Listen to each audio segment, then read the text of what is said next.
I've narrowed it down to two really, really important things. Now, this is from me being an investor of hundreds of properties, and I've transacted over 400. I've been playing this game since 2003.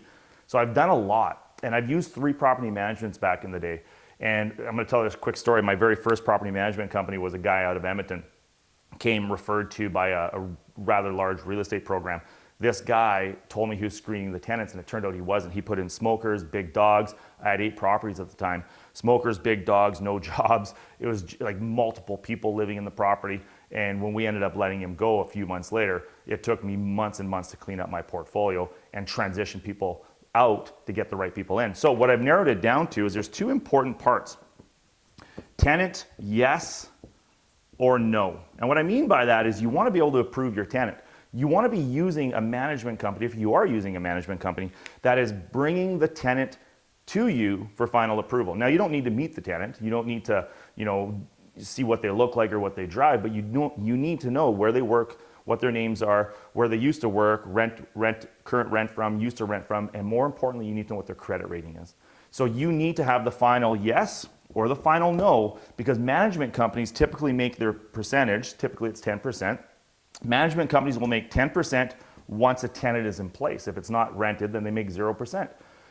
Now, most people think that's a benefit. Well, that can actually be a deterrent, because if they're not making 10% until it's rented, who's to say they're screening it right? Now, I'm not saying they're not. I'm just saying who's to say they are. You're putting all the risk into them in doing it right. Now, let's just assume that they did. Let's just assume for argument's sake that they didn't do it right. And 6 months down the road, the tenant moves out and leaves $10,000 damage to the property. The management company ain't going to stand up and say, hey, yeah, sorry, we made a mistake. They're going to say, oops, tenant screwed up. So you want to make sure that you're minimizing the risk of that happening by approving the tenant. So you can do some of your own searches if you want. The second thing I've narrowed it down to is money.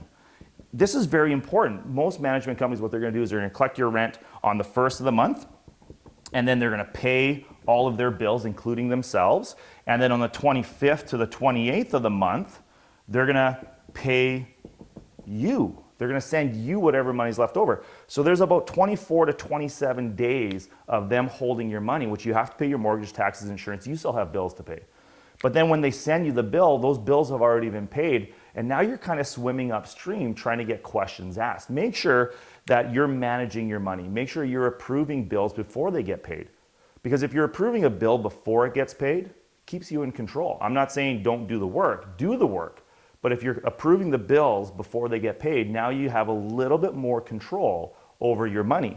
So now if you're controlling your money and controlling your tenant, you haven't really gotten rid of all of the risk, but you've minimized your risk significantly, which puts you back in control. By being in control of your business, you're actually going to make more money at the end of the day.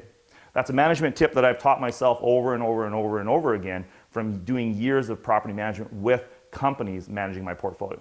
My name is Jared Hope. Share it, like it, follow us on Facebook, Twitter, Instagram, whatever else I'm on, I have no idea.